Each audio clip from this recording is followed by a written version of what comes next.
சமய விவகாரங்களில் மிக கவனமாக நடந்து கொள்ள வேண்டும். அத்துமீறி செயல்படும் போக்கை கைவிட வேண்டும் என்று பிரதமர் டத்தோஸ்ரீ அன்வார் இப்ராஹிம் நேற்று பொதுமக்களுக்கு எச்சரிக்கை விடுத்தார். ஓர் இனத்தின் சமய நம்பிக்கையை கிண்டல் செய்வதும் அவமதிப்பதும் இன ஒற்றுமையில் ஒரு பிரளயத்தை ஏற்படுத்தும் என்று அவர் குறிப்பிட்டார். தைப்பூச திருவிழாவில் காவடி எடுப்பது, வேல்வேல் என்று முழக்கமிடுவது ஆகியவற்றை ஆஸ்ட்ரோவின் ஏரா எஃப்எம் படைப்பாளிகள் கிண்டல் செய்து வெளியிட்டிருக்கும் காணொளி மலேசிய இந்துக்கள் மத்தியில் கொந்தளிப்பை ஏற்படுத்தியிருக்கிறது.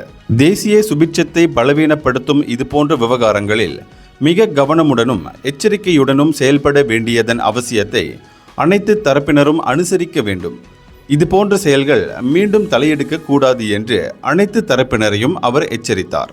பிரதமரின் இந்த அறிக்கையை அவரின் மூத்த பத்திரிகை செயலாளர் துங்கு நஸ்ருல் அபைடா பிரதமரின் அதிகாரப்பூர்வ ஃபேஸ்புக் கணக்கில் நேற்று மாலை நேரலையாக வெளியிட்டார். மலேசியர்கள் ருக்குன் நகாரா கோட்பாடுகளை நிலைநிறுத்த வேண்டியதன் அவசியத்தையும் பொதுமக்களுக்கு அவர் நினைவுறுத்தினார்.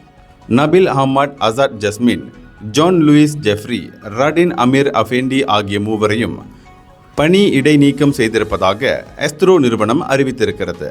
தங்களுடைய இந்த செயலுக்காக இந்த மூவரும் ஒரு காணொளி வழி மலேசிய இந்துக்களிடம் மன்னிப்பு கேட்டுக் கொண்டனர். இந்தியர்களின் இதய குரல் மக்களோசை.